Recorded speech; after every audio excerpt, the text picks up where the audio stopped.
मैं अब आई हूँ, कोई जल्दी मैं बस नहीं हूँ।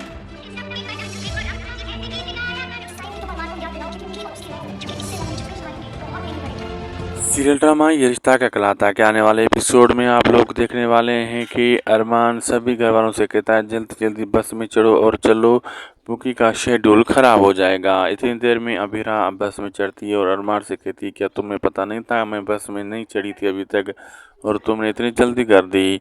तो अरमान उसकी तरफ देखने लगता है, तो वो जाकर बैठती है और उस टाइम वो तस्वीर भी बनाती है बुकी की।